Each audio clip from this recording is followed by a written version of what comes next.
44वां अध्याय। महात्मा गांधी के साथ वर्धा में। वर्धा में आपका स्वागत है। महात्मा गांधी के सचिव श्री महादेव देसाई ने इन शब्दों के साथ खद्दर की मालाएं भेंट करते हुए मिस ब्लेज, श्री राइट और मेरा स्वागत किया।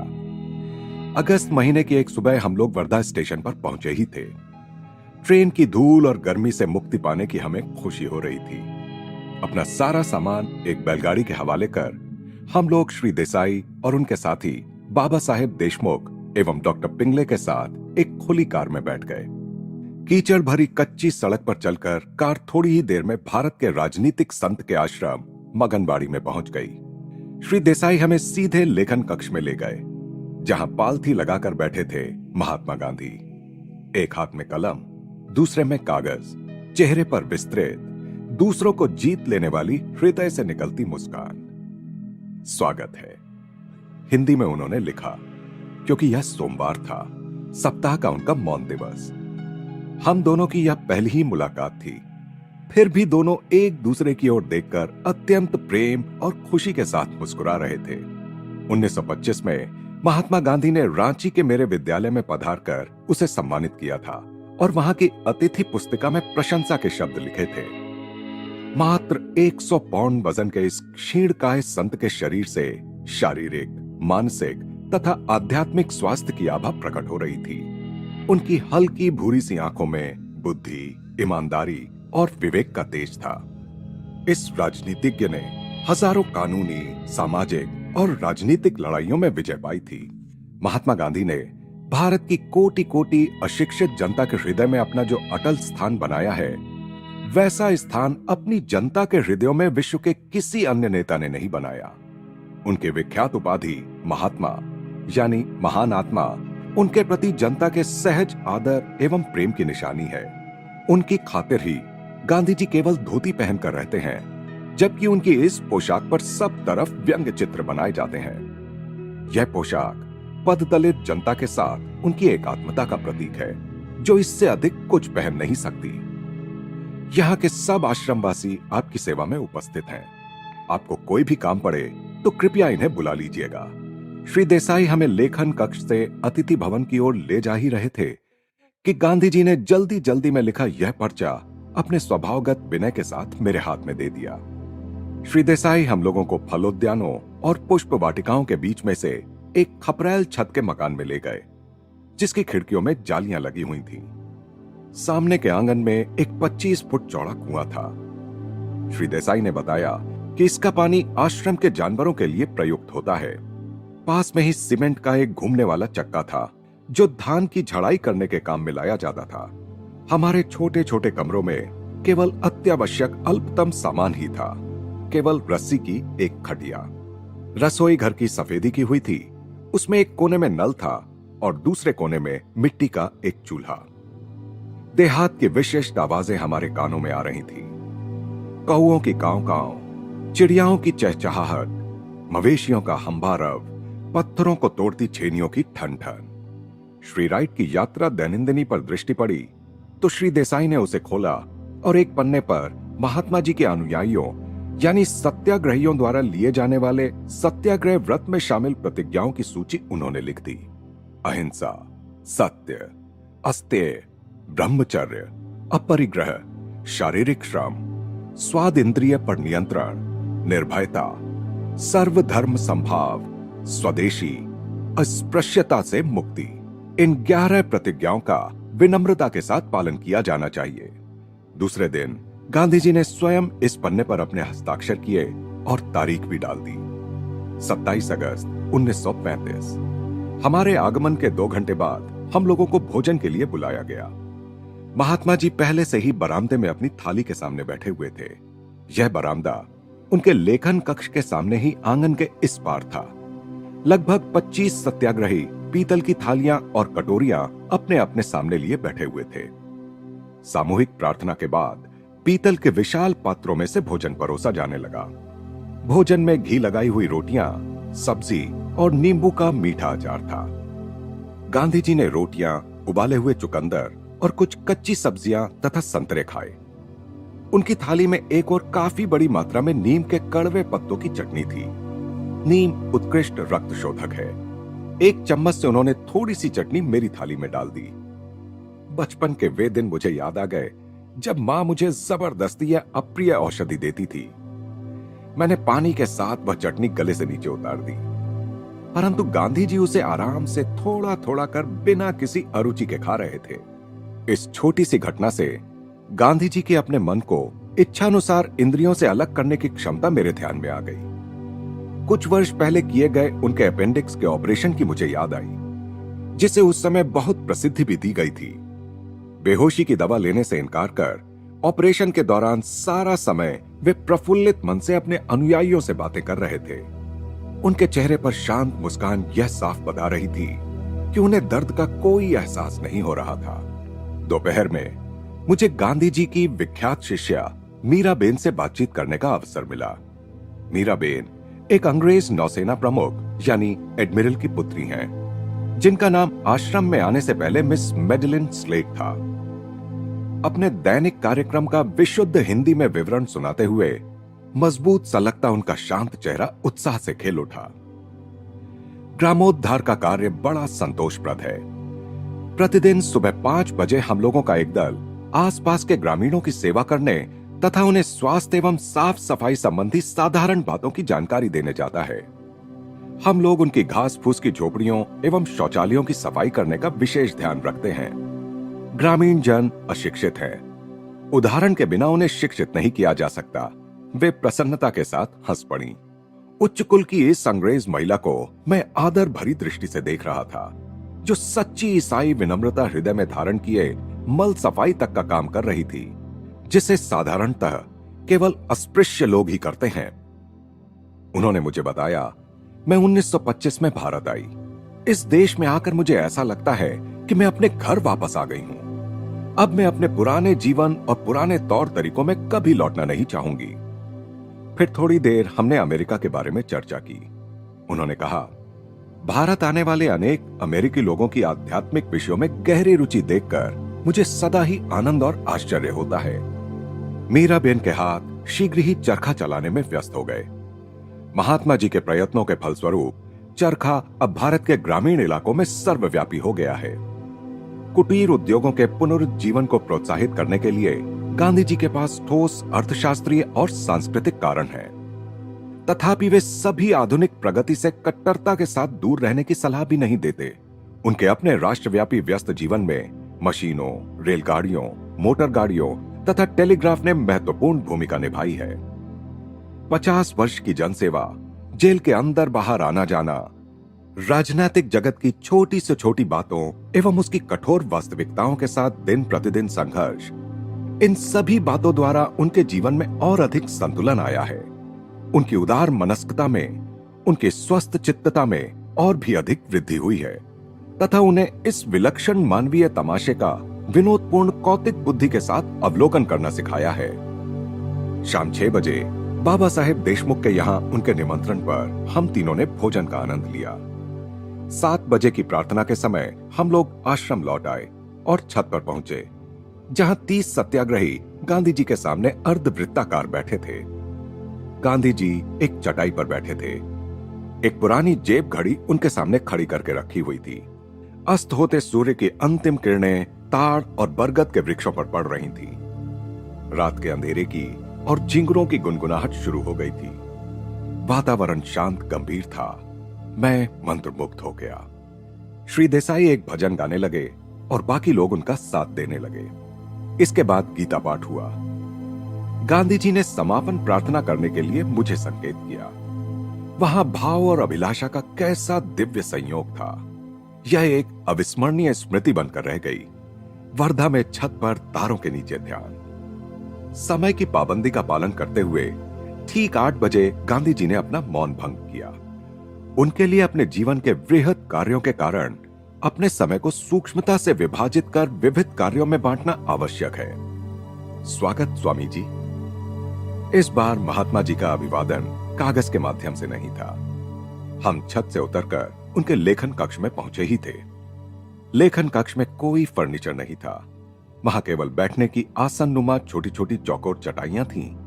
जमीन पर बैठकर लिखने के काम आ सके इतनी ऊंचाई की एक डेस्क, कागज और कुछ साधारण कलमें, फाउंटेन पेन नहीं थी। एक कोने में मामूली सी एक घड़ी टिक टिक किए जा रही थी। उस कमरे में शांति और भक्ति का वातावरण था। गांधी जी अपनी मोहक, लगभग दंतविहीन मुस्कान बिखेर रहे थे। उन्होंने बताया, अपने पत्र व्यवहार हेतु समय निकालने के लिए मैंने कई वर्षों पूर्व सप्ताह में एक दिन मौन रखना शुरू किया, परंतु मौन के वे 24 घंटे अब एक महत्वपूर्ण आध्यात्मिक आवश्यकता बन गए हैं। नियतकालिक मौन रखने में कष्ट तो कुछ नहीं है, बल्कि यह एक वरदान है। मैं पूरे मन से उनसे सहमत हो गया। महात्मा जी ने मुझसे अमेरिका और यूरोप के विषय में प्रश्न किए। हमने भारत और विश्व की परिस्थितियों पर चर्चा की। कमरे में श्री देसाई के प्रवेश करते ही गांधी जी ने उनसे कहा, महादेव, कल रात टाउन हॉल में योग शास्त्र पर स्वामी जी के व्याख्यान की व्यवस्था करो। रात को जब मैं अपने कमरे में जाने के लिए उठा तो गांधी जी ने सिट्रोनेला ऑयल की एक शीशी मेरे हाथ में दे दी। वर्धा के मच्छर अहिंसा के बारे में कुछ नहीं जानते स्वामी जी, हंसते हुए उन्होंने कहा। दूसरे दिन सुबह जल्दी ही दूध में गुड़ के साथ बनाए हुए दलिये का नाश्ता हम लोगों ने किया। 10:30 बजे गांधी जी और सत्याग्रहियों के साथ भोजन करने के लिए हमें बुलाया गया। आज भोजन में हाथ से कूटे हुए चावल का भात, सब्जी और इलायची के दाने थे। मैं दोपहर को आश्रम में टहलने निकला और घूमते घूमते चराई के एक मैदान में जा पहुंचा, जहां कुछ गायें शांतिपूर्वक चर रही थीं।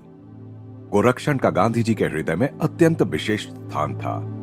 उन्होंने कहा है, मेरे लिए गाय का अर्थ है संपूर्ण मानवेतर जगत। मनुष्य का मानव जाति की सीमाओं से बाहर निकलकर पशु जगत के प्रति सहानुभूति प्रकट करना। गाय के माध्यम से मनुष्य सारे जीव जगत के साथ अपनी एकात्मता स्थापित कर सकता है। प्राचीन ऋषियों ने गाय को ही पवित्र क्यों माना, यह मेरी समझ में आसानी से आता है।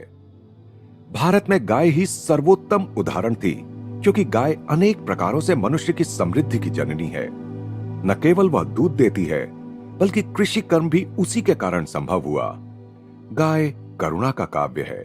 इस निरीह प्राणी में मनुष्य कारुण्य भाव का दर्शन करता है। लाखों मानव प्राणियों के लिए गाय दूसरी माता है।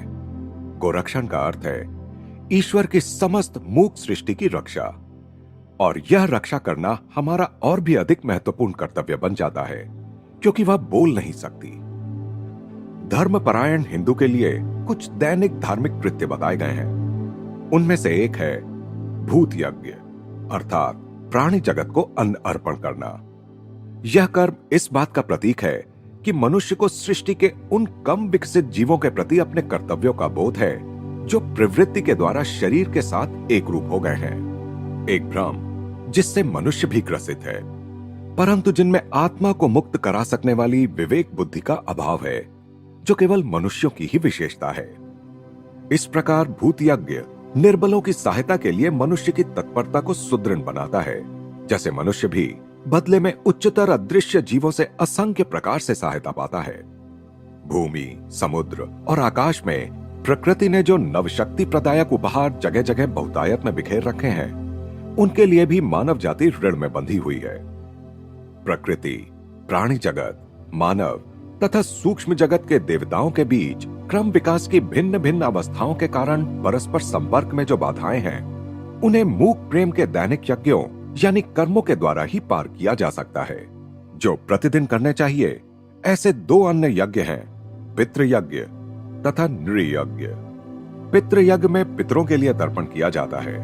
यह गत पीढ़ियों के ऋण की स्वीकृति का प्रतीक है, जिनकी ज्ञान संपदा आज मानव जाति को राह दिखा रही है। नृयज्ञ का अर्थ है अभ्यागतों को या गरीबों को भोजन अर्पण करना। यह मनुष्य के समकालीन दायित्वों का, अर्थात उसके साथ संसार में जी रहे जीवों के प्रति कर्तव्यों का प्रतीक है। दोपहर में गांधी जी द्वारा छोटी छोटी बच्चियों के लिए चलाए जा रहे आश्रम को भेंट देकर मैंने अपना नृयज्ञ पूरा किया। कार से 10 मिनट के इस रास्ते पर श्री राइट भी मेरे साथ आए थे। रंग बिरंगी साड़ियां पहने वे बालिकाएं ऐसी लग रही थीं मानो लंबे लंबे डंठलों पर छोटे छोटे फूल लगे हों। बाहर खुले मैदान में ही मैंने हिंदी में छोटा सा भाषण दिया। भाषण खत्म होते होते बादलों ने अचानक पानी बरसाना शुरू कर दिया। हंसते हुए श्री राइट और मैं कार में घुस गए और घनी बारिश में मगनबाड़ी की ओर तेजी से बढ़ चले। उष्ण प्रदेश में वर्षा भी कितनी घनी और तीव्रता के साथ होती है। अतिथि भवन में पुनः प्रवेश करते हुए मैं यहाँ हर तरफ दिखाई देने वाली नितांत सादगी और त्याग की निशानियों को देखकर फिर एक बार प्रभावित हो उठा। गांधी जी ने अपने वैवाहिक जीवन के काफी प्रारंभ में ही अपरिग्रह व्रत ले लिया था। वार्षिक 60,000 रुपए से भी अधिक आय देने वाली वकालत छोड़कर उन्होंने अपनी सारी संपत्ति गरीबों में बांट दी। श्री युक्तेश्वर जी संसार त्याग की सामान्यतः देखने में आने वाली अल्प धारणाओं पर कभी कभी व्यंग्य किया करते थे। वे कहते, भिखारी संपत्ति का त्याग नहीं कर सकता। यदि कोई मनुष्य विलाप करता है कि मेरा धंधा डूब गया, पत्नी मुझे छोड़कर चली गई, अब मैं संसार त्याग कर आश्रम में चला जाता हूं, तो किस संसार त्याग की वह बात कर रहा है? उसने किसी संपत्ति या प्रेम का त्याग नहीं किया, संपत्ति और प्रेम ने उसका त्याग कर दिया। दूसरी ओर गांधी जी जैसे संतों ने केवल भौतिक संपत्तियों का ही प्रत्यक्ष त्याग नहीं किया, बल्कि उससे भी कठिन निजी लक्ष्य प्राप्ति और स्वार्थी उद्देश्यों का भी त्याग कर दिया और अपने अस्तित्व के गहनतम हिस्सों को भी सारी मानव जाति को एक ही धारा मानकर उसमें विलीन कर दिया। महात्मा जी की असाधारण धर्मपत्नी कस्तूरबा ने कोई आपत्ति प्रकट नहीं की कि उन्होंने उनके लिए या उनके बच्चों के लिए कुछ बचाकर नहीं रखा। गांधी जी का विवाह किशोरावस्था में ही हो गया था। 4 पुत्रों को जन्म देने के बाद उन्होंने और उनकी धर्मपत्नी ने ब्रह्मचर्य का व्रत ले लिया। उनके सहजीवन के प्रखर नाटक की शांत नायिका के रूप में कस्तूरबा अपने पति के साथ कारावास भी गईं। 3-3 सप्ताहों के अनशनों में पति के साथ स्वयं भी उपवास करती रहीं और पति की अनंत जिम्मेदारियों में अपने हिस्से की जिम्मेदारियां संभालती रहीं। गांधी जी के प्रति उन्होंने अपनी श्रद्धा इन शब्दों में व्यक्त की है, मैं आपकी आभारी हूं कि आपकी जीवन संगनी एवं सहधर्मिणी बनने का सौभाग्य मुझे प्राप्त हुआ। मैं आपकी आभारी हूं संसार में सर्वश्रेष्ठ विवाह बंधन के लिए, जो विषय भोग पर नहीं बल्कि ब्रह्मचर्य पर आधारित है। मैं आपकी आभारी हूं कि आप उन पतियों में से एक नहीं बने जो जुआ, घुड़दौड़, सुरा, सुंदरी और गाने बजाने में अपना समय नष्ट कर देते हैं और अपनी पत्नी एवं बच्चों से इस प्रकार ऊब जाते हैं जैसे कोई बच्चा अपने खिलौनों से जल्दी ही ऊब जाता है। मैं अत्यंत कृतज्ञ हूं कि आप वैसे पतियों में नहीं हैं जो दूसरों के परिश्रम के बल पर उनका शोषण कर धनवान बनने में अपना समय लगा देते हैं। मैं नितांत कृतज्ञ हूं कि आपने रिश्वत से अधिक महत्व ईश्वर और देश को दिया, कि अपनी धारणाओं के अनुसार अपना जीवन जीने का साहस आप में था, कि ईश्वर में आपका पूर्ण विश्वास था। असीम कृतज्ञ हूं मैं ऐसे पति को पाकर जिसने ईश्वर और अपने देश को मुझसे अधिक महत्व दिया। मेरे और मेरी युवावस्था की त्रुटियों के प्रति आपने जब समृद्धि का जीवन त्याग कर अपरिग्रह के जीवन को अपनाया, तब मैंने आपका जो विरोध किया और विद्रोह पर उतर आई, उस सब के प्रति आपने जो सहनशीलता का रुख अपनाया, उसके लिए मैं आपकी आभारी हूं। बचपन में मैं आपके माता पिता के घर में रही। आपकी मां बहुत अच्छी और महान महिला थी।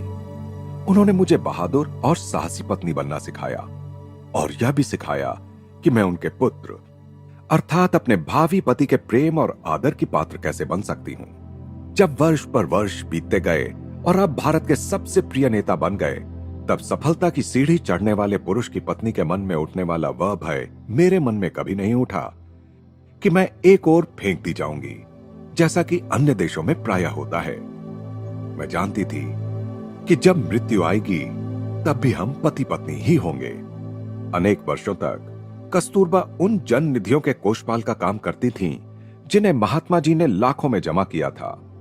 भारत के घरों में बड़ी मजेदार कहानियां बताई जाती हैं कि गांधी जी की सभाओं में महिलाओं के आभूषण पहनकर जाने को लेकर पति लोग बहुत चिंतित रहते हैं, क्योंकि पददलितों की वकालत करने वाली गांधी जी की जादुई वाड़ी सोने के कंगनों और हीरे के हारों पर अपना जादू चलाकर उन्हें अपने आप हाथों और कंठों से निकालकर दान पात्र में जमा करवा देती है। एक दिन जन निधि कोषपाल कस्तूरबा 4 रुपए के खर्च का हिसाब नहीं दे सकी। गांधी जी ने आय व्यय विवरण प्रकाशित कर दिया, जिसमें उन्होंने अपनी पत्नी की 4 रुपए की विसंगति को निष्ठुरतापूर्वक स्पष्ट दर्शाया। अमेरिका में अपने शिक्षा वर्गों में यह कहानी मैं प्रायः सुनाया करता था। एक दिन हॉल में उपस्थित एक महिला क्रोध से भड़क उठी। महात्मा हो या कोई और, यदि वे मेरे पति होते तो इस तरह के अनावश्यक सार्वजनिक अपमान के लिए ऐसी खबर लेती कि उन्हें छठी का दूध याद आ जाता। थोड़ी देर तक हम दोनों के बीच अमेरिकी पत्नियों और भारतीय पत्नियों के विषय में हास्य विनोद भरा वाक युद्ध चलता रहा। तत्पश्चात मैंने पूरी तरह से बात समझाई। मैंने कहा, कस्तूरबा महात्मा गांधी को अपना पति नहीं बल्कि अपना गुरु मानती हैं, जिसे छोटी सी भूल के लिए भी कड़ी फटकार लगाने का अधिकार होता है। कस्तूरबा को इस तरह सार्वजनिक फटकार लगाने के कुछ समय बाद गांधी जी को एक राजनैतिक आरोप में कारावास की सजा हो गई। जब वे शांत भाव से अपनी पत्नी से विदा ले रहे थे, तब वे उनके पैरों में गिर पड़ी और विनम्रता के साथ हाथ जोड़कर बोली, गुरुदेव, यदि मैंने आपका मन दुखाया है तो मुझे क्षमा कीजिए। उस दिन दोपहर को 3 बजे मैं पूर्व निर्धारित कार्यक्रम के अनुसार उस संत के लेखन कक्ष में उनसे मिलने जा पहुंचा, जिसने अपनी पत्नी को भी अपनी एकनिष्ठ शिष्या बना दिया था। दुर्लभ चमत्कार। गांधी जी ने सिर उठाकर अपनी अविस्मरणीय मुस्कान के साथ मेरी ओर देखा। चटाई पर उनके पास बैठते हुए मैंने पूछा, महात्मा जी, क्या आप अहिंसा की अपनी व्याख्या बताने की कृपा करेंगे? विचार या कर्म से किसी जीव को किसी प्रकार की हानि ना पहुंचाना। सुंदर आदर्श। परंतु संसार तो सदा ही पूछेगा, किसी बच्चे को या स्वयं अपने को बचाने के लिए क्या सांप को नहीं मारना चाहिए? सांप को मारने के लिए मुझे अपनी 2 प्रतिज्ञाएं भंग करनी पड़ेंगी, निर्भयता और अहिंसा। इसकी अपेक्षा तो मैं भीतर ही भीतर प्रेम के स्पंदनों से सांप को शांत करना चाहूंगा। परिस्थितियों के साथ मेल बिठाने के लिए मैं अपने आदर्शों को नहीं छोड़ सकता। और इसके बाद अपनी मोहक स्पष्टवादिता के साथ उन्होंने आगे कहा, यह तो मुझे मानना ही पड़ेगा कि इस समय यदि कोई सांप मेरे सामने होता तो मैं यह बातचीत भी इतने शांत मन से नहीं कर पाता। उनकी डेस्क पर आहार के संबंध में पाश्चात्य लेखकों द्वारा लिखित कई आधुनिक पुस्तकें देखकर मैंने कुछ विचार प्रकट किए। उन्होंने हंसते हुए कहा, हां, अन्य सब क्षेत्रों की तरह ही सत्याग्रह में भी आहार का बड़ा महत्व है। मैं सत्याग्रहियों के लिए पूर्ण ब्रह्मचर्य पर जोर देता हूं। अतः मैं सदा ही ब्रह्मचर्य पालन के लिए अनुकूल आहार ढूंढने की चेष्टा करता रहता हूं। काम वासना पर विजय प्राप्त करने के लिए पहले रसना पर विजय प्राप्त करना आवश्यक है। उपवास करते जाना या अर्ध निराहार रहना या असंतुलित आहार लेना इसका उत्तर नहीं है। भोजन की आंतरिक लालसा पर विजय प्राप्त कर लेने के बाद सत्याग्रही को चाहिए कि वह विटामिन, खनिज तत्व, कैलोरी आदि सब आवश्यक तत्वों से युक्त संतुलित शाकाहारी भोजन ले। आहार के संबंध में आंतरिक और बाह्य विवेक से सत्याग्रही का वीर्य सारे शरीर के लिए ओज में परिणत हो जाता है। महात्मा जी ने और मैंने मांसाहार का विकल्प बन सकने वाले शाकाहारी पदार्थों के बारे में अपनी अपनी जानकारी प्रस्तुत की। मैंने कहा, एवोकेडो बहुत अच्छा होता है। कैलिफोर्निया में मेरे सेंटर के पास एवोकेडो के अनेक वृक्ष कुंज हैं। गांधी जी का चेहरा उत्सुकता से खिल उठा। वर्धा में एवोकेडो हो सकेंगे? खाने की नई चीज से सत्याग्रहियों को भी खुशी होगी। मैं लॉस एंजलिस से एवोकेडो के कुछ पौधे वर्धा भेजने की याद रखूंगा। अंडे में भी प्रोटीन उच्च मात्रा में होता है। क्या सत्याग्रहियों के लिए अंडे वर्जित हैं? बांझ अंडे वर्जित नहीं हैं। कुछ याद आकर महात्मा जी हंस पड़े। फिर भी कई वर्षों तक मैं किसी को उनका उपयोग नहीं करने देता था। मैं स्वयं तो अभी भी नहीं खाता हूं। एक बार मेरी एक पुत्रवधू पोषक तत्वों की कमी के कारण मरणासन्न हो गई थी। उसके डॉक्टर उसे अंडा खिलाने पर जोर दे रहे थे। मैं मान नहीं रहा था। मैंने अंडे के बदले दूसरा कुछ सुझाने का डॉक्टर से अनुरोध किया। डॉक्टर ने कहा, गांधी जी, बांझ अंडे में जीव नहीं होता, इसलिए जीव हत्या का भी कोई प्रश्न नहीं उठता। तब मैंने अपनी पुत्रवधू को अंडे खिलाने की अनुमति खुशी से दे दी। वह जल्दी ही ठीक हो गई। पिछली रात को गांधी जी ने लाहिड़ी महाशय के क्रिया योग की दीक्षा लेने की इच्छा प्रकट की थी। महात्मा जी की खुली मनोवृत्ति और जिज्ञासा देखकर मैं अभिभूत हो गया। अपनी ईश्वर आराधना में वे बच्चों के समान हैं और उस विशुद्ध ग्रहणशीलता को प्रकट करते हैं जिसकी बच्चों में प्रशंसा करते हुए ईसा मसीह ने कहा था, स्वर्ग का राज्य ऐसों का ही है। क्रिया का उपदेश देने के लिए मैंने जो समय निर्धारित किया था वह आ गया। अब श्री देसाई तथा डॉक्टर पिंगले सहित क्रिया प्रविधि जानने की इच्छा रखने वाले कुछ अन्य सत्याग्रही भी कमरे में दाखिल हो गए। मैंने पहले उन सबको योगदा के शारीरिक व्यायाम सिखाए। इसमें मानसिक रूप से शरीर को 20 भागों में विभाजित देखा जाता है और फिर अपनी इच्छा शक्ति से एक एक करके इस प्रत्येक भाग में शक्ति संचार कराया जाता है। शीघ्र ही वहां उपस्थित प्रत्येक व्यक्ति मेरे सामने मानव मोटर की तरह स्पंदित होने लगा। गांधी जी के शरीर के लगभग सदा ही दृष्टि के सामने खुले रहने वाले 20 भागों में शक्ति की लहरों को देखना आसान था। वे बहुत दुबले पतले तो हैं, परंतु इतने भी नहीं कि देखने में अच्छे न लगे। उनकी त्वचा चिकनी है और उस पर कोई झुर्रियां नहीं पड़ी हैं। बाद में मैंने उन सबको क्रिया योग की मुक्तिदायिनी प्रविधि की दीक्षा दी। गांधी जी ने विश्व के सारे धर्मों का श्रद्धा भाव के साथ अध्ययन किया है। जैन शास्त्र, बाइबल का न्यू टेस्टामेंट और टॉल्स्टॉय का समाज शास्त्रीय साहित्य गांधी जी के अहिंसा सिद्धांत के मुख्य प्रेरणा स्रोत है। उन्होंने अपने विश्वास के बारे में इस प्रकार लिखा है, मैं बाइबल, कुरान और ज़ेंड अवस्था को वेदों के समान ही ईश्वर प्रेरित मानता हूं। मैं गुरु परंपरा में विश्वास करता हूं, परंतु इस युग में लाखों लोगों को गुरु के बिना ही काम चलाना पड़ेगा, क्योंकि किसी एक व्यक्ति में परिपूर्ण पवित्रता और परिपूर्ण ज्ञान का संयोग मिलना दुर्लभ है।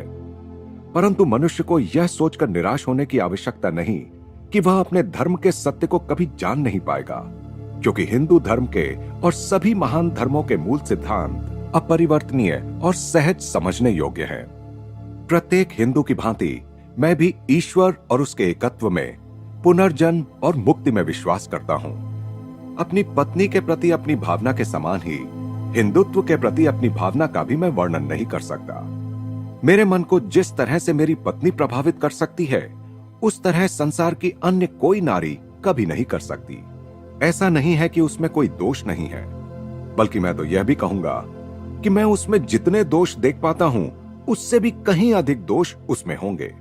परंतु उसके प्रति एक अटूट बंधन का भाव मेरे मन में है। हिंदुत्व के प्रति और हिंदुत्व के बारे में भी ऐसा ही भाव मेरे मन में है। उसमें चाहे कितने ही दोष हों और कितनी ही त्रुटियां हों। गीता पाठ के या तुलसी रामायण के संगीत जैसा आनंद मुझे और किसी भी बात में नहीं मिलता। जब जब मुझे ऐसा लगा कि मैं अपनी अंतिम श्वास ले रहा हूं, तब गीता ही मेरा आधार थी। हिंदू धर्म अनन्य मार्गी धर्म नहीं है। इसमें संसार के सभी प्रेरित पैगंबरों और संत महात्माओं की पूजा के लिए जगह है। सामान्य अर्थ में यह मिशनरी धर्म नहीं है। बेशक इसने अनेकानेक जनजाति, वंश, कुल अपने में समा लिए हैं, परंतु यह समाने की प्रक्रिया क्रम विकास की प्रक्रिया के अंतर्गत अनजाने में संपन्न हुई। हिंदू धर्म शिक्षा देता है कि प्रत्येक मनुष्य को अपने पद या अपने धर्म के अनुसार ईश्वर की आराधना करनी चाहिए, और इसलिए किसी धर्म के साथ उसका कोई विरोध नहीं है। ईसा मसीह के बारे में गांधी जी ने लिखा है, मुझे दृढ़ विश्वास है कि यदि आज वे इस संसार में लोगों के बीच जी रहे होते, तो उन अनेक लोगों के जीवन को अपने आशीर्वाद से धन्य करते जिन्होंने शायद उनका नाम भी कभी सुना ना हो। जैसा कि लिखा ही गया है, वह प्रत्येक मनुष्य नहीं जो मुझे प्रभु प्रभु कहता है, परंतु वह जो मेरे परमपिता की इच्छा का पालन करता है। स्वयं अपने जीवन के दृष्टांत से ईसा ने मानव जाति को वह उच्च उद्देश्य और एकमात्र लक्ष्य दिखाया है जिसे प्राप्त करने का हम सबको प्रयास करना चाहिए। मेरा यह विश्वास है कि वे केवल ईसाइयों के नहीं, बल्कि पूरे संसार के, सब देशों के और सब जातियों के हैं। वर्धा में हमारे अंतिम दिन की शाम को श्री देसाई द्वारा टाउन हॉल में आयोजित सभा में मैंने व्याख्यान दिया। योग पर व्याख्यान सुनने के लिए आए लगभग 400 लोगों से हॉल खचाखच भर गया। यहां तक कि लोगों को खिड़कियों में भी बैठना पड़ा। मैं पहले हिंदी में बोला, फिर अंग्रेजी में। हम लोग व्याख्यान समाप्त कर आश्रम में लौट आए और अपने कमरों की तरफ जा रहे थे, तो देखा कि गांधी जी शांति में और अपने पत्र व्यवहार में मग्न बैठे हैं। सुबह 5 बजे जब मैं उठा, तो अभी रात का अंधेरा छाया हुआ था। ग्रामीण जीवन में धीरे धीरे जागृति आ रही थी। सबसे पहले आश्रम के प्रवेश द्वार के सामने से एक बैलगाड़ी गई, फिर एक किसान सिर पर भारी बोझ संभालते हुए गुजरा। सुबह के नाश्ते के बाद गांधी जी से विदा लेने और उन्हें प्रणाम करने के लिए हम तीनों उनके पास गए। महात्मा जी अपनी प्रातःकालीन प्रार्थना के लिए सुबह 4 बजे ही उठ जाते हैं। महात्मा जी, अब हम चलते हैं। मैंने उनके चरणों का स्पर्श किया। आपके हाथ में भारत सुरक्षित है। वर्धा में वह सुखद समय बिताए बरसों बीत गए हैं। जल, थल, आकाश में युद्धरत विश्व में अंधकार छा गया है। महान नेताओं में अकेले गांधी जी ने ही सशस्त्र शक्ति के स्थान पर व्यावहारिक अहिंसा का विकल्प प्रस्तुत किया है। शिकायतों को और अन्यायों को दूर करने के लिए महात्मा जी ने अहिंसा के उपायों का अवलंबन किया है और बार बार उन उपायों ने अपनी प्रभावकारिता सिद्ध की है। गांधी जी अपने सिद्धांत को इन शब्दों में प्रकट करते हैं। मैंने देखा है कि विध्वंस और विनाश के बीच भी जीवन चलता रहता है, इसलिए विनाश से भी बड़ा कोई नियम अवश्य है। केवल उसी नियम के अंतर्गत किसी सुव्यवस्थित समाज का अस्तित्व संभव हो सकता है और जीवन जीने योग्य बन सकता है। यदि वही जीवन का नियम है तो हमें दैनिक जीवन में उसका पालन करना चाहिए। जहां भी युद्ध हो, जहां भी किसी विरोधी से हमारा सामना हो, हमें प्रेम से ही विजय प्राप्त करनी चाहिए। मैंने देखा है कि प्रेम के अचूक नियम ने मेरे जीवन में ऐसे समाधान दिए हैं जो विनाश के नियम ने कभी नहीं दिए। जितने बड़े पैमाने पर इस नियम की कार्यरतता का प्रत्यक्ष उदाहरण देखना संभव हो सकता है, उतने बड़े पैमाने पर हमने यह उदाहरण भारत में प्रत्यक्ष देखा है। मैं यह नहीं कह रहा हूं कि भारत के 36 करोड़ लोगों के मन में अहिंसा ने घर बना लिया है, परंतु मैं यह दावा अवश्य करता हूं कि अत्यंत अल्प समय में यह अन्य किसी भी सिद्धांत की अपेक्षा कहीं अधिक गहराई तक उतर गई है। अहिंसा की मानसिक अवस्था प्राप्त करने के लिए अत्यंत कष्टप्रद साधना की आवश्यकता होती है। उसके लिए सैनिक के जीवन की भांति कठोर अनुशासनबद्ध जीवन की आवश्यकता होती है। इसकी पूर्णावस्था तभी आती है जब मन, शरीर एवं वाणी में पूर्ण समन्वय स्थापित हो जाए। यदि हम सत्य और अहिंसा के नियम को अपने जीवन का नियम बनाने की ठान लें, तो प्रत्येक समस्या अपना समाधान स्वयं प्रस्तुत कर देगी। विश्व का राजनीतिक घटनाक्रम इस सत्य की ओर कटु संकेत कर रहा है कि आध्यात्मिक दृष्टि के बिना मनुष्य का विनाश सुनिश्चित है। यदि धर्म ने नहीं तो विज्ञान ने मानव जाति के मन में असुरक्षा और सब भौतिक पदार्थों की निस्सारता की अस्फुट सी भावना जगा दी है। अब सचमुच मनुष्य अपने स्रोत और उद्गम, अपने भीतर स्थित परमात्मा के पास न जाए तो और कहां जाए। इतिहास पर दृष्टि डालें तो यह कहना पूर्णतः तर्कसंगत होगा कि पाशवी शक्ति के प्रयोग से मनुष्य की समस्याएं हल नहीं हुई हैं। प्रथम विश्व युद्ध के भीषण बुरे कर्मों के कर्म फल ने ही द्वितीय विश्व युद्ध का रूप लिया। वर्तमान रक्त पिपासु कर्मों के हिम पर्वत को परस्पर बंधुत्व भाव की उष्णता ही पिघला सकती है। अन्यथा बुरे कर्मों का यह हिम पर्वत तृतीय विश्व युद्ध को जन्म दे सकता है। 20वीं सदी की अमंगल त्रयी। विवादों के निपटारे के लिए मनुष्य मानवीय विवेक के स्थान पर जंगल न्याय का अवलंबन करने जाएंगे तो पृथ्वी पुनः जंगल ही बन जाएगी। जीवन में भाईचारा स्थापित न हो सका तो भयानक मृत्यु की गोद में भाईचारा होगा। यह ऐसे घृणित परिणाम के लिए नहीं था कि ईश्वर ने मनुष्य को अणुशक्ति का आविष्कार करने दिया था। युद्ध और अपराध से कभी कोई लाभ नहीं होता। अरबों डॉलर विस्फोटकों का धुआं बनकर शून्य में मिल गए। इतने पैसे से तो एक नए विश्व का निर्माण हो सकता था। ऐसे विश्व का निर्माण जो रोग व्यथा से लगभग मुक्त और दरिद्रता से पूर्णतः मुक्त होता। भय, अराजकता, अकाल और महामारी आदि के प्रलय नृत्यों का रंगमंच न रहकर पृथ्वी शांति, समृद्धि और वृद्धिगत होते ज्ञान की विस्तीर्ण भूमि बनती। गांधी जी की अहिंसा की पुकार मनुष्य की अंतरात्मा को छूती है। राष्ट्रों को अब मृत्यु के साथ नहीं बल्कि जीवन के साथ, विध्वंस के साथ नहीं बल्कि निर्माण के साथ, घृणा के साथ नहीं बल्कि प्रेम के रचनाकारी चमत्कारों के साथ अपना संबंध जोड़ना चाहिए। महाभारत में कहा गया है, चाहे किसी भी प्रकार की हानि क्यों ना की गई हो, मनुष्य को क्षमा कर देना चाहिए। कहा गया है कि मनुष्य की क्षमाशीलता के कारण ही मानव जाति का अस्तित्व निरंतर बना हुआ है। क्षमा पवित्रता है। क्षमा के कारण ही सृष्टि टिकी हुई है। क्षमा ही शक्तिमानों की शक्ति है। क्षमा ही त्याग है। क्षमा ही मन की शांति है। क्षमा और सौम्यता आत्मसंयमी व्यक्तियों के गुण हैं। ये शाश्वत सद्धर्म का प्रतिनिधित्व करते हैं। अहिंसा क्षमा और प्रेम का स्वाभाविक परिणाम है। गांधी जी कहते हैं, धर्म युद्ध में प्राण हानि आवश्यक ही हो जाए तो मनुष्य को ईसा मसीह की तरह स्वयं अपना रक्त बहाने के लिए तैयार होना चाहिए, दूसरों का नहीं। इससे विश्व में रक्तपात तो कम होगा। किसी दिन भारतीय सत्याग्रहियों पर महाकाव्य लिखे जाएंगे, जिन्होंने घृणा का प्रेम से, हिंसा का अहिंसा से सामना किया, जिन्होंने शस्त्र उठाने की अपेक्षा निर्दयता से कट जाना बेहतर समझा। कुछ ऐतिहासिक प्रसंगों पर तो परिणाम यह हुआ कि दमनकारी अपनी बंदूकें फेंक कर भाग गए, क्योंकि दूसरों के जीवन को अपने जीवन से अधिक मूल्यवान मानने वाले उन मनुष्यों को देखकर उनके मन लज्जा से भर गए। वे अंतर में हिल गए। गांधी जी कहते हैं, रक्तपात के द्वारा अपने देश को स्वतंत्र कराने का प्रयास करने की अपेक्षा आवश्यक हुआ तो मैं सदियों तक स्वतंत्रता की प्रतीक्षा करूंगा। बाइबल चेतावनी देती है, जो तलवार हाथ में लेंगे वे तलवार से ही कटकर मर जाएंगे। महात्मा गांधी ने लिखा है, मैं स्वयं को राष्ट्रवादी कहता हूं, लेकिन मेरा राष्ट्रवाद उतना ही व्यापक है जितना यह विश्व। वह पृथ्वी के सारे राष्ट्रों को अपने घेरे में लेता है। मेरे राष्ट्रवाद में पूरे विश्व का कल्याण समाविष्ट है। मैं नहीं चाहता कि अन्य राष्ट्रों के भस्मावशेषों पर मेरा भारत खड़ा हो। मैं नहीं चाहता कि भारत एक भी मनुष्य का शोषण करे। मैं चाहता हूं कि भारत शक्तिशाली बने ताकि वह अन्य राष्ट्रों में भी शक्ति का संचार कर सके। आज ऐसा करने वाला एक भी राष्ट्र यूरोप में नहीं है। वे दूसरों को शक्ति नहीं देते।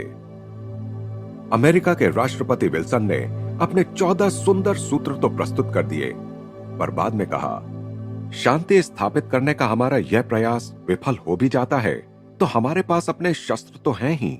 मैं इस स्थिति को उलट देना चाहता हूं और यह कहना चाहता हूं, हमारे शस्त्र तो विफल हो ही चुके हैं। अब हमें किसी नए साधन की खोज में रहना चाहिए। हमें प्रेम और ईश्वर की शक्ति को, सत्य को आजमाना चाहिए। जब वह हमारे पास होगी तब हमें और किसी चीज की आवश्यकता ही नहीं पड़ेगी। उन हजारों सच्चे सत्याग्रहियों, यानी वो सब जिन्होंने इस प्रकरण के पूर्वार्ध में उल्लिखित 11 कठोर प्रतिज्ञाओं का व्रत लिया है, को तैयार कर, जो भारतीय जनता को अहिंसा के आध्यात्मिक एवं भौतिक लाभों का बड़े धीरज के साथ परिचय कराने के द्वारा उन्हें अहिंसा के अस्त्रों यानी अन्याय के साथ असहयोग, अपमान सहने की तैयारी, कारावास, शस्त्र उठाने की अपेक्षा मृत्यु से सुसज्जित करने के द्वारा और असंख्य सत्याग्रहियों के वीरोचित हौतात्म्य के असंख्य उदाहरणों से जागतिक सहानुभूति प्राप्त करने के द्वारा गांधी जी ने बड़े ही नाट्यमय ढंग से अहिंसा के व्यावहारिक स्वरूप तथा विवादों को युद्धों के बिना भी प्रभावी तरीके से हल करने की उसकी क्षमता को चित्रित किया है। किसी भी अन्य देश के किसी भी नेता ने केवल गोलियों के द्वारा ही जो राजनीतिक रियायतें कभी प्राप्त की होंगी, उनसे कहीं अधिक राजनीतिक रियायतें गांधी जी ने अहिंसा के मार्ग द्वारा अब तक प्राप्त भी कर ली हैं। सब प्रकार के अन्यायों एवं बुराइयों के उन्मूलन के लिए अहिंसात्मक उपायों का प्रयोग केवल राजनीतिक अखाड़े में ही किया गया है, ऐसी बात नहीं। भारतीय समाज सुधार के अत्यंत नाजुक और पेचीदे क्षेत्र में भी इसका प्रयोग किया गया है। गांधी जी और उनके अनुयायियों ने दीर्घकाल से चले आ रहे अनेक हिंदू मुसलमान विवादों को खत्म कर दिया है। लाखों मुसलमान गांधी जी को अपना नेता भी मानते हैं। अस्पृश्यों को तो गांधी जी के रूप में अपना निर्भय और विजयी योद्धा मिल गया है। गांधी जी ने लिखा था, यदि मुझे फिर से जन्म लेना पड़े तो मैं अछूतों के बीच अछूत बनकर ही जन्म लेना चाहूंगा, क्योंकि उसके द्वारा मैं और अधिक प्रभावशाली ढंग से उनकी सेवा कर सकूंगा। महात्मा जी सचमुच महान आत्मा ही हैं, पर उन्हें यह उपाधि प्रदान करने का श्रेय भारत की कोटि कोटि अशिक्षित जनता की सूक्ष्म दृष्टि को जाता है। इस नम्र संत का स्वयं अपने देश में भी आदर होता है। साधारण किसान भी गांधी जी के उच्च आदर्शों को अपना सका। गांधी जी पूर्ण अंतःकरण से मानव की अंतर्जात महानता में विश्वास करते हैं। इस मामले में विश्वास को धक्का लगते रहना तो अपरिहार्य है, परंतु फिर भी वे कभी निराश नहीं हुए। वे लिखते हैं, सत्याग्रही को कोई 20 बार धोखा दे तो भी 21वीं बार वह फिर उस पर विश्वास करने के लिए तैयार रहता है, क्योंकि मानव स्वभाव में निर्विवाद विश्वास ही इस पथ का सार है। एक बार किसी टीकाकार ने उनसे कहा, महात्मा जी, आप असाधारण पुरुष हैं। आपको संसार से अपने जैसे आचरण की आशा नहीं करनी चाहिए। गांधी जी ने कहा, कितना विचित्र है हम लोगों का यह सोचना कि शरीर में तो सुधार किया जा सकता है, पर आत्मा की सुप्त शक्तियों को जगाना असंभव है। यही सिद्ध करने की कोशिश में तो मैं लगा हूं कि मुझ में ऐसी शक्तियां हों भी, तब भी मैं अन्य सब की तरह ही नश्वर हूं, और मुझ में न तो कोई असाधारणता कभी थी और न अभी है। मैं एक साधारण व्यक्ति मात्र हूं, जो अन्य किसी भी मर्त्य मानव की भांति ही भूल कर सकता है। हां, यह मैं अवश्य स्वीकार करूंगा कि अपनी भूल मान लेने की और अपने कदम वापस लेने की विनम्रता मुझ में है। मैं यह भी स्वीकार करता हूं कि ईश्वर और उसकी महिमा में मेरा अटल विश्वास है, तथा सत्य और प्रेम के प्रति मुझ में अदम्य अनुराग है। परंतु क्या यही सब प्रत्येक मनुष्य में सुप्त अवस्था में नहीं है? फिर आगे उन्होंने कहा, भौतिक जगत में यदि हम नई नई खोजें और आविष्कार कर सकते हैं, तो क्या आध्यात्मिक क्षेत्र में ही अपना दिवालियापन घोषित करना जरूरी है? क्या यह अपरिहार्य है कि मनुष्य पहले पशु ही बने और फिर मनुष्य, वह भी यदि कभी बन सका तो? अमेरिकी लोगों को तो गर्व के साथ विलियम पेन के उस अहिंसा प्रयोग को याद करना चाहिए, जो पेंसिल्वेनिया में 17वीं शताब्दी में स्वतंत्र बस्ती बसाने में उन्होंने किया था। वहां न कोई किले थे, न सैनिक थे, न कोई रक्षक थे और न कोई अस्त्र शस्त्र थे। अमेरिका में नए बसने आए लोगों के और रेड इंडियन लोगों के बीच जो बर्बर सीमा प्रांतीय युद्ध और नृशंस नरसंहार चलते रहते थे, उनमें केवल पेंसिल्वेनिया के क्वेकर ही ऐसे लोग थे जिन्हें किसी ने कभी छुआ तक नहीं। बाकी लोग या तो लड़ाइयों में मार डाले गए या नरसंहारों में, परंतु ये लोग पूर्णतः सुरक्षित थे। एक भी क्वेकर स्त्री पर कभी हमला नहीं हुआ, एक भी क्वेकर बच्चे की कभी हत्या नहीं हुई, एक भी क्वेकर आदमी को कभी कोई यातना नहीं दी गई। अंत में जब क्वेकर लोगों को उस राज्य का शासन छोड़ देने पर विवश होना पड़ा, तब युद्ध छिड़ गया और कुछ पेंसिल्वेनिया के लोग मारे गए, परंतु केवल 3 क्वेकर ही इसमें मरे, और ये 3 ऐसे लोग थे जो अपने मार्ग से इतने भटक गए थे कि अपनी सुरक्षा के लिए शस्त्र रखते थे। फ्रैंकलिन डी रूजवेल्ट ने कहा था, प्रथम महायुद्ध में बल प्रयोग से शांति स्थापित नहीं हो सकी। जय पराजय दोनों ही समान रूप से नीरस सिद्ध हुए। विश्व को इससे सीख लेनी चाहिए थी। लाओ त्सु का उपदेश था, हिंसा के जितने अधिक हथियार होंगे, उतनी ही अधिक मनुष्य की दुर्दशा होगी। हिंसा की विजय का अंत शोक समारोह के साथ ही होता है। गांधी जी ने घोषणा की है, मैं विश्व शांति के लिए लड़ रहा हूं। उससे कम किसी बात पर यह लड़ाई नहीं रुक सकती। यदि भारतीय आंदोलन अहिंसक सत्याग्रह के आधार पर सफल हुआ, तो देश प्रेम को एक नया अर्थ प्राप्त होगा, और यदि छोटे मुंह बड़ी बात कहूं, तो स्वयं जीवन को ही एक नया अर्थ मिल जाएगा। इससे पहले कि पाश्चात्य जगत गांधी जी के कार्यक्रम को एक अव्यावहारिक स्वप्न दृष्टा का कार्यक्रम मानकर उसकी उपेक्षा करे, उसे गैलीली के प्रभु की सत्याग्रह की व्याख्या पर विचार करना चाहिए। तुमने सुना है कि यह कहा जाता है कि आंख के बदले आंख और दांत के बदले दांत, पर मैं तुमसे कहता हूं कि तुम दुष्टता का दुष्टता से प्रतिकार मत करो, बल्कि कोई तुम्हारे दाहिने गाल पर तमाचा मारे तो तुम अपना दूसरा गाल भी उसके सामने कर दो। विधि योजना की सूक्ष्म अचूकता के अनुरूप ही गांधी युग एक ऐसी शताब्दी में प्रसरित हो चला है जो 2 विश्व युद्धों से ध्वस्त और बर्बाद हो चुकी है। गांधी जी के जीवन की प्रस्तर प्राचीर पर दिव्य लिखावट साफ झलक रही है, जो भाइयों के बीच फिर रक्तपात के विरुद्ध चेतावनी दे रही है। महात्मा गांधी की स्मृति में वे सच्चे अर्थ में राष्ट्रपिता थे, और एक पागल ने उनकी हत्या कर दी। कोटि कोटि नर नारी शोक में डूबे हैं, क्योंकि दीपक बुझ गया है। इस देश में जो दीपक जगमगा रहा था, वह कोई साधारण दीपक नहीं था। 1000 वर्षों तक उस दीपक का प्रकाश इस देश में दिखता रहेगा और सारा संसार उसे देखेगा।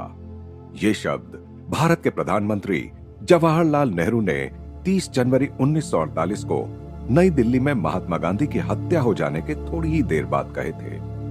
5 ही महीने पहले भारत ने शांतिपूर्ण रीति से अपनी स्वतंत्रता प्राप्त कर ली थी।